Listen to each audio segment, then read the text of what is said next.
Herkese merhaba, kanalıma hoş geldiniz. Yepyeni bir projeyle karşınızdayım. Şu an elimde buket gibi duran bu görmüş olduğunuz projeyi çalışacağız. Bu bir eldiven veya da böyle süs olarak kullanılan kola takılan aksesuar olarak da düşünebiliriz bu şekilde.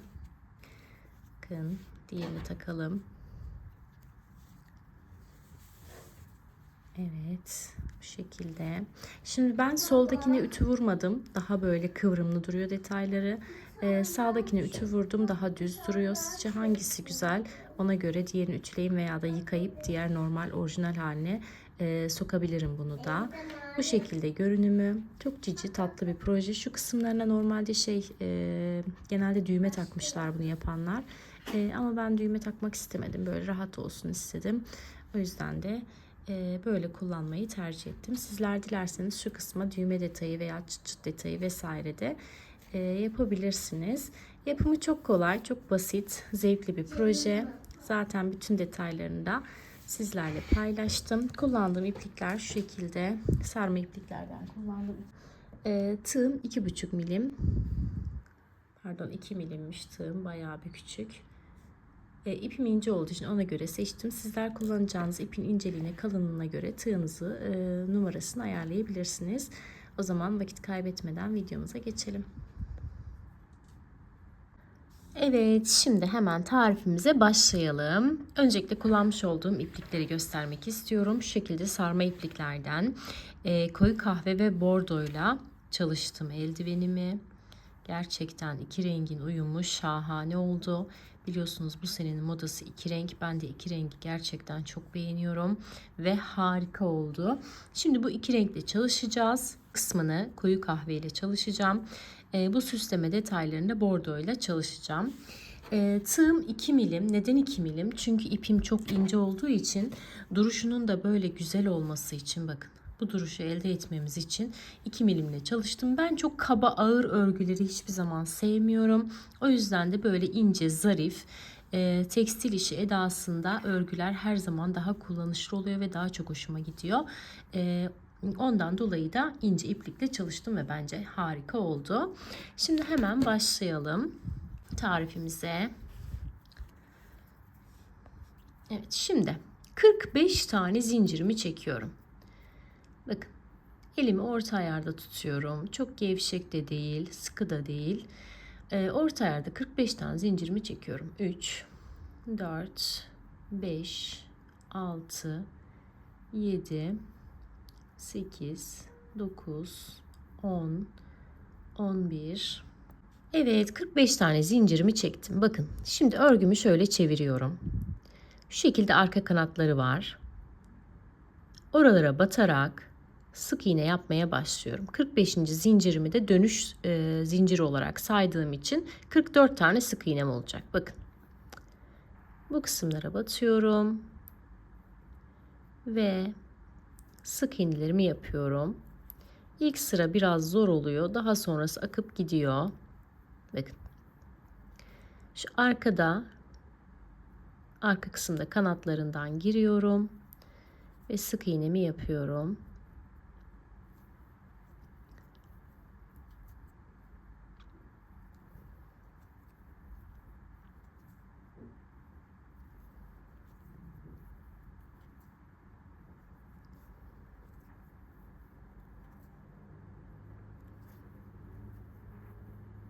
Evet, bakın bu şekilde sık iğnelerimi yapıyorum. Dediğim gibi ben ince zarif dursun diye bu şekilde çalıştım. Bak, gayet de güzel oldu, harika oldu hatta. Sizler yok ben uğraşamam böyle incik cincik minik şeylerle diyorsanız ipi 2 kat yapıp veya da normal kalın bir iplikle de yapabilirsiniz. Şimdi sıra sonuna kadar 44 tane sık iğnemi yapıyorum.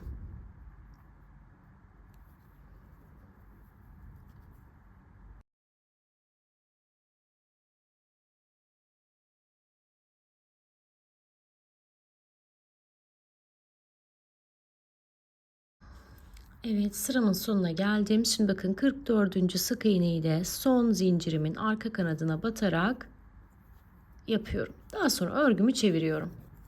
Şöyle elimizle bir düzeltelim. Bir zincirle yukarı çıkıyorum. Daha sonra şöyle bakın, arka kanadı var. Başak başak duran kısımların arka kanadı var. Kim görün? Evet. Bu kısma batıyorum ve sık iğnelerimi bu kısımlara yapıyorum. Bakın. Her kanada birer tane sık iğne yapıyoruz. Bakın, kendini gösteriyor zaten.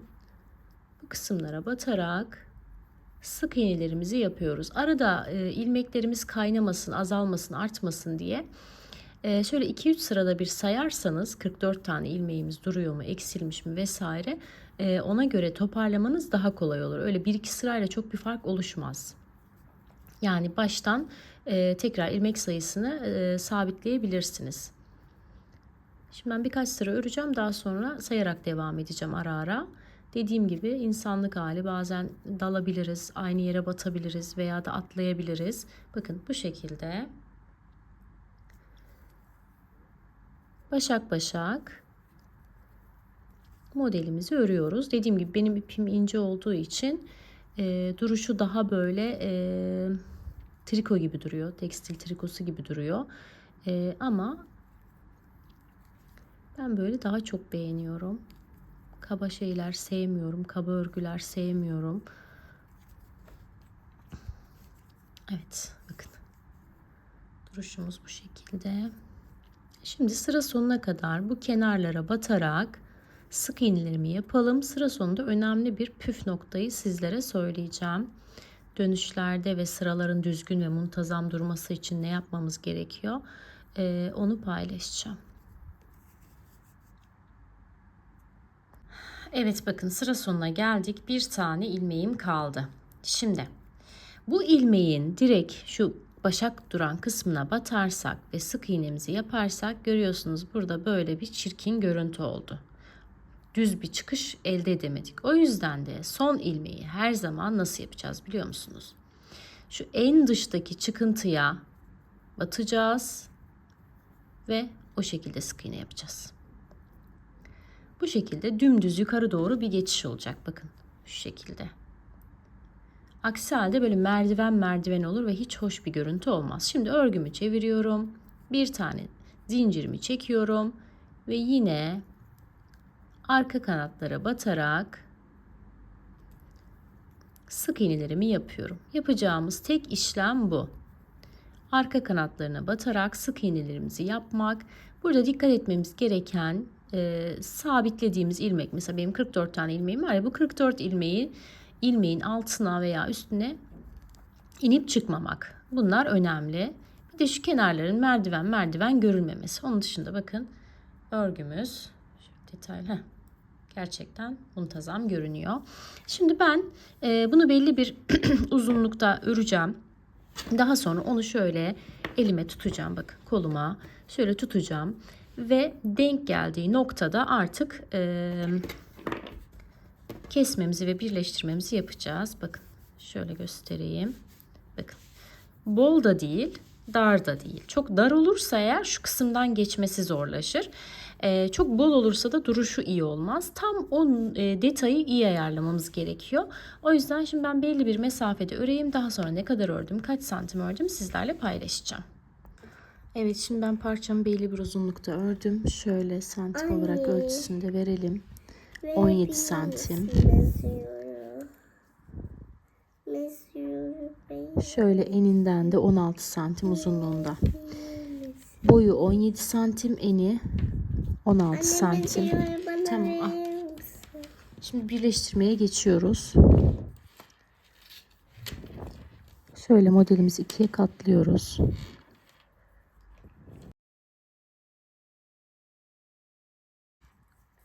Kim yapıyor? Şöyle bakın, direkt karşıya denk gelen kısma batıyorum ve sabitliyorum. Ardından da Kötü bir komşu. şu başak kısımlarından batıyorum ve sık iğne yapıyorum. İkisinin de başak kısımlarını batıyorum, çekiyorum, sık iğne yapıyorum.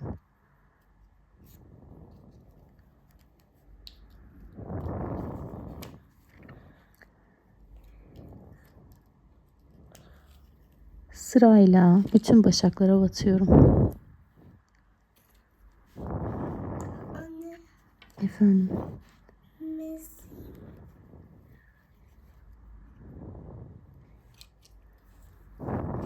Messi. You.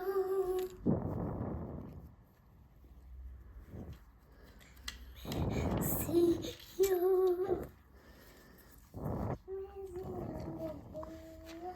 Messi. You. Biz artık Messi.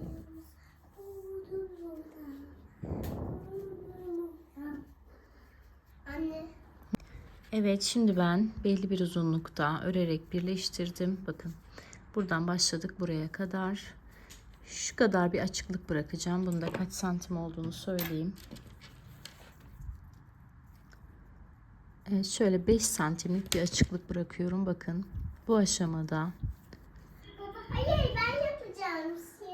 bu aşamada bakın bulunduğum noktadan bu tarafı direkt katlıyorum ve karşı tarafa geçiyorum.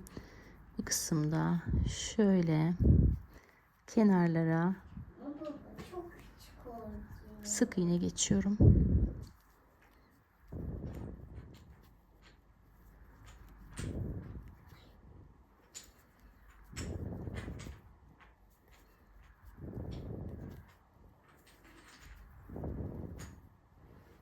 Baba çok küçük oldu. Biraz daha büyük olsun. Aa, Evet, bakın burayı sık iğne yaparak geldim. Şimdi köşeyi de yine sık iğne yaparak dönüyorum. çok büyük oluyor baba.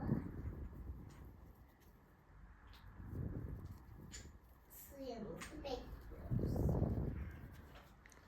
Bu ikiyi oynamayacağız. Şimdi dönüyorum. Ya baba, Bu başlangıç noktasına kadar bütün kenarı sık iğne geçiyorum. Ya baba yapma.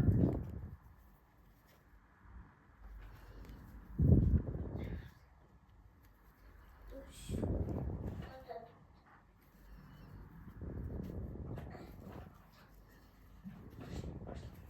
Ben başlayacağım. Yuhu, ilk önce benden.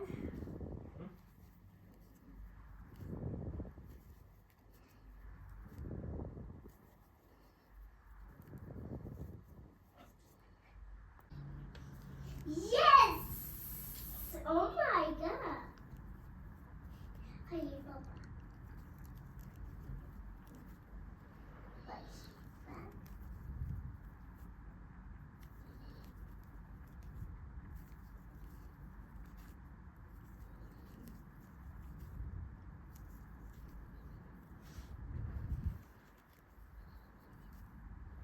Vay başarıyla tamam.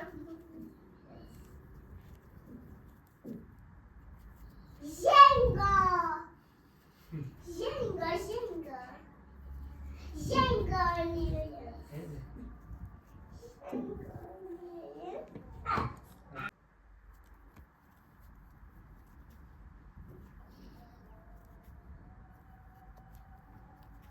Yuhu kazandım.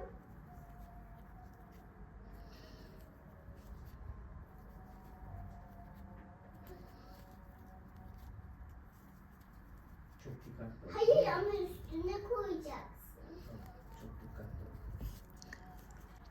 Buradan mı? Evet, bütün çevresini sık iğne geçerek geldim. Şimdi başladığım noktadan şöyle bakın ilmeğimi kaydırdım. Sabitledim ve kesiyorum.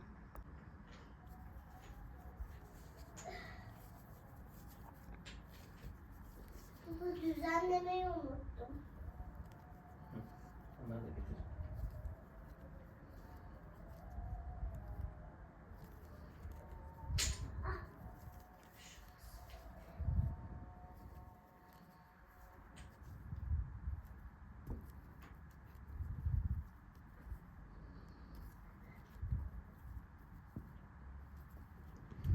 Tamam.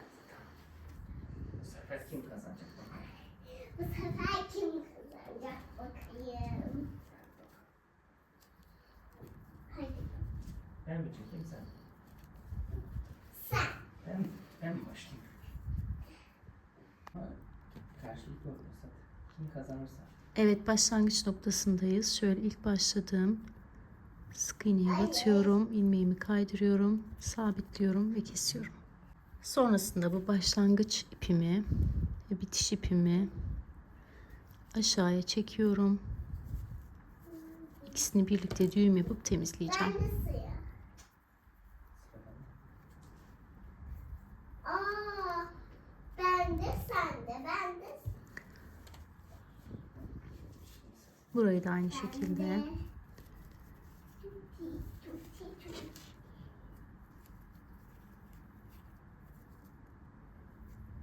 Suya bende. Koy.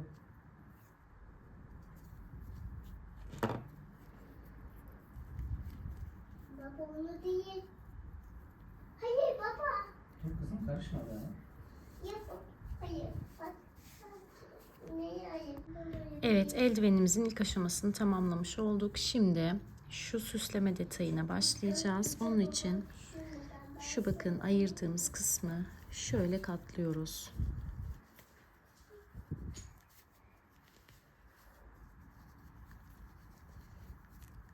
Evet sıra sende. Bunun adı neydi?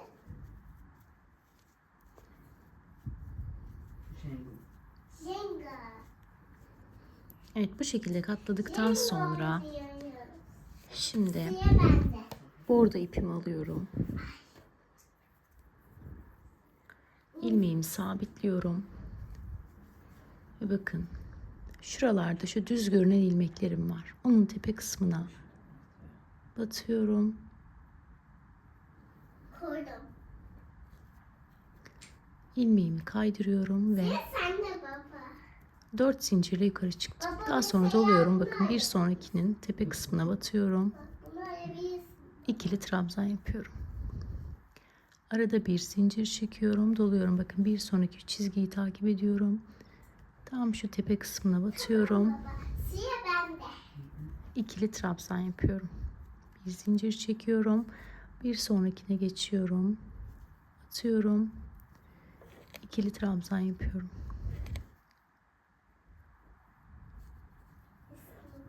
Bu şekilde bütün çevresini aynı işlemi uyguluyorum. Suya sende baba. Hayır baba. Hayır. Onu alma.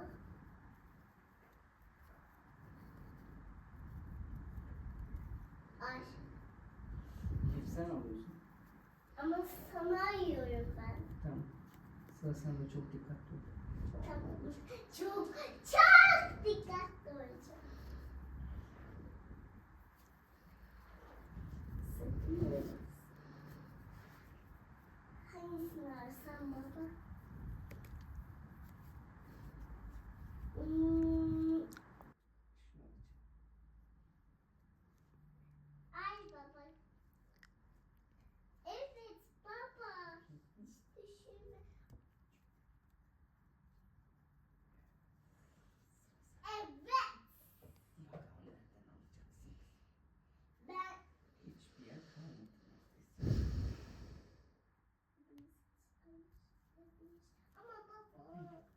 Lütfen. Yardım et. Yer mi? Hangisini alacağım? Hayır yardım etme.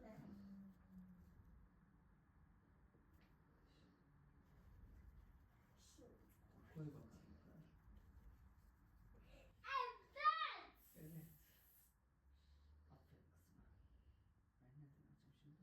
Ayağına dikkat et. Ayağına dikkat et. Evet, bütün çevresine geçtim. Şimdi bakın başlangıç noktama geldim. Bir zincir çekiyorum. İlk başladığım trabzanın şöyle yan kısmına, tam tepesine değil, orada bir zincirlik alan bırakıyorum ve kaydırıyorum. Bakın bu şekilde bütün çevresine geçmiş olduk. Aldım. Şimdi şu boşluk kısma geliyorum. Kaydırıyorum. Ardından da 2, 3, 4, 5 tane zincir çekiyorum. Doluyorum. Aynı noktaya batıyorum. İkili trabzan yapıyorum. Burada ne yaptık? Bir V trabzan oluşturduk. Şimdi doluyorum. Bir sonraki boşluğa giriyorum. İkili trabzan yapıyorum. Arada bir boşluk. Aynı noktaya yine giriyorum. İkili trabzan. Doluyorum. Bir sonraki boşluğa giriyorum.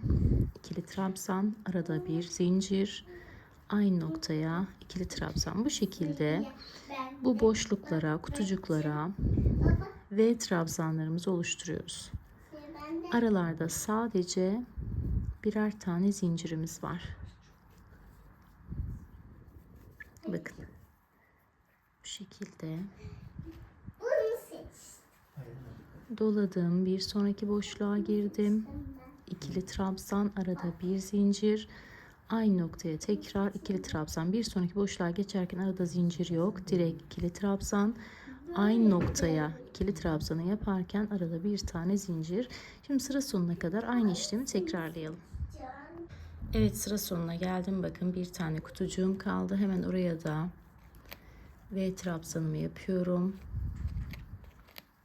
Daha sonra şuradaki ilk başladığım V trabzanın en tepe kısmına değil, şöyle bir yanındaki, bakın zincire battım, kaydırdım. Şimdi tekrar ortaya batıyorum, kaydırıyorum ve bir zincirle sabitliyorum. Şimdi bir üst sıraya çıktık. Bir üst sırada da sanırım aynı işlemi yapmıştım. Evet, 2 sıra V trabzan yapmıştık. 2, 3, 4, 5 tane zincir çekiyorum.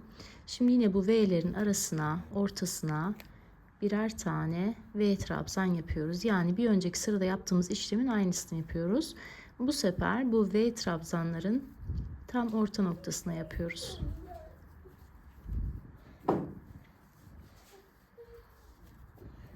Gel yeni yapacağız.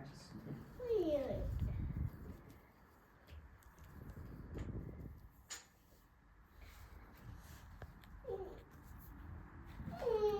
Gel.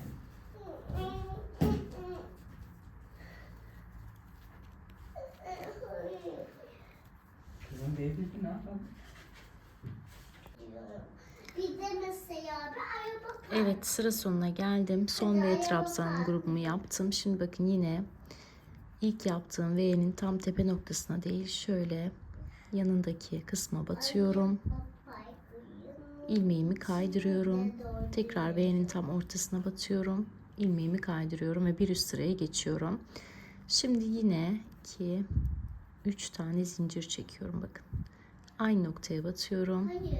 Bir tane trabzan yapıyorum. 2 tane ikili trabzanım oldu. Arada bir zincir. Aynı noktaya bir tane ikili trabzan. Aynı noktaya bir tane daha ikili trabzan. Bu sefer V gruplarımız ikişerli ikili trabzandan oluşacak. Bakın bir sonraki noktaya batıyorum. Yine V'nin tam orta noktasına.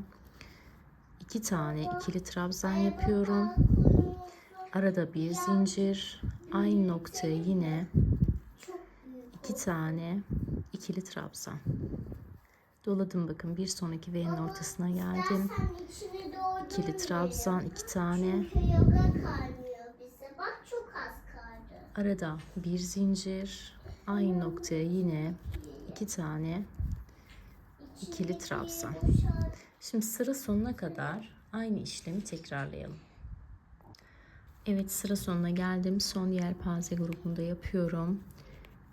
Bu sırada yelpazelerimiz 2 tane ikili trabzan, arada bir zincir ve 2 tane ikili trabzandan oluşuyor. Şimdi bitirdikten sonra bakın sıranın sonuna geldim. İlk başladığım trabzanı şöyle tepe noktasına batıyorum. İlmeğimi kaydırıyorum. Şöyle tepeden kaydırma yaparak bir zincirlik kısma geliyorum ve bir üst sıraya geçiyorum. Burada da 3 tane ikili trabzan yapıyorum.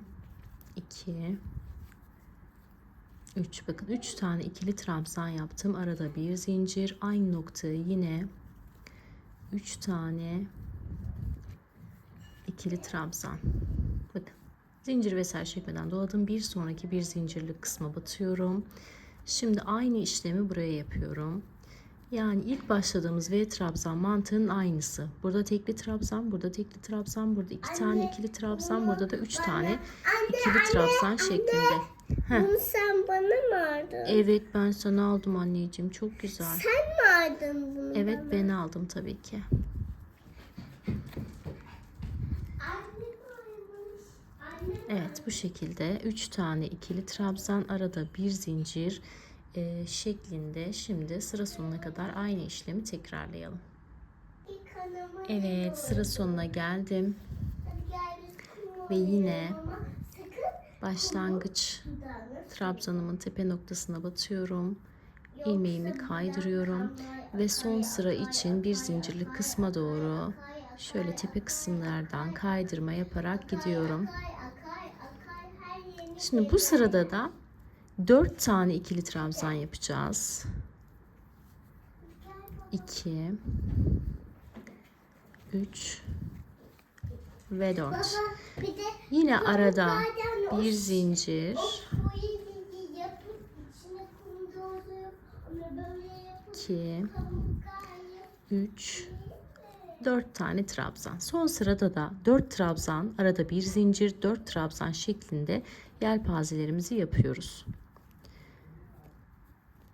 Benim ipim ince olduğu için bu sayılar güzel oldu. Ama sizin ipiniz daha kalın olursa bu 4 trabzan çok kaba olabilir. Siz onu 3 trabzan yaparsınız. Daha güzel olur.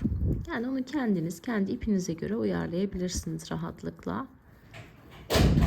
Mantık bu şekilde ilerliyor.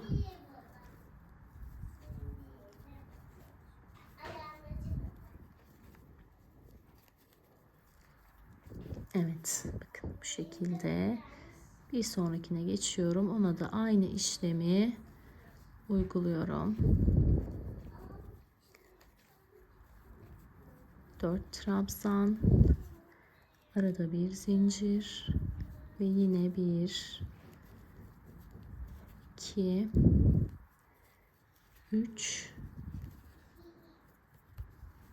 ve 4 trabzan. Evet, bakın bu şekilde son sıramı da yapıyorum. Evet, son trabzan grubunu da yaptım. Şimdi ilk başladığım trabzanın şöyle tepe noktasına batıyorum. İlmeğimi kaydırıyorum ve sabitliyorum. Ardından da temizleyip bitireceğim. Sana bir şey. Baba.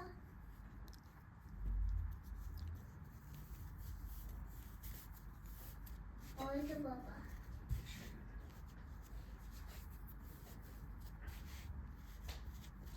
Sen de ister misin? Yok canım, teşekkür ederim. Nasıl olmuş eldivenim? Güzel olmuş. Anne. Hı. Onu Hı. sonbahar eldiğin olsun, tamam mı? Tamam anneciğim. Bu sonbahar Anne eldiven bana olsun. da bir tane yapar mısın? Bu sonbahar eldiveninden mi istiyorsun? Evet.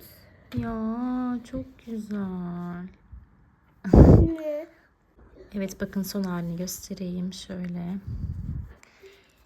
Bunun yelpazelerine ütü vurmadım.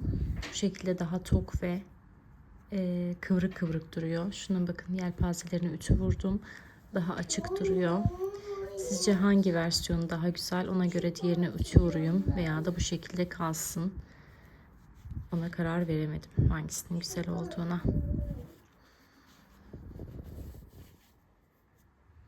Bunu şöyle süs olarak kolunuza takarak da kullanabilirsiniz. Böyle bodylerin içine vesaire bu şekilde de kullanabilirsiniz. Veya da biraz daha şöyle ucu alıp eldiven gibi de kullanabilirsiniz. O sizin tercihinize kalmış. Yapımı çok kolay, çok basit. Bir günde bile rahatlıkla yapabileceğiniz bir model. Şu verdiğim en ölçüsünü daha da genişleterek kendi bileğinize göre, kendi bedeninize göre uyarlayabilirsiniz. Bakın bu benim ölçüm. Buna ütü vesaire vurmadım. Bakın şöyle gördüğünüz gibi koluma rahatlıkla giriyor. Dar vesaire değil, çok geniş de değil. Tam ideal ölçü. Siz bunu dediğim gibi kendi bedeninize göre rahatlıkla şu kısmından ölçerek ayarlayabilirsiniz. Evet, buraya kadar izlediyseniz videomu beğenmeyi, kanalıma abone olmayı ve yeni videolar için küçük bir emoji dahi olsa yorum yapmayı unutmayın. Farklı projelerde görüşmek dileğiyle. Hoşça kalın.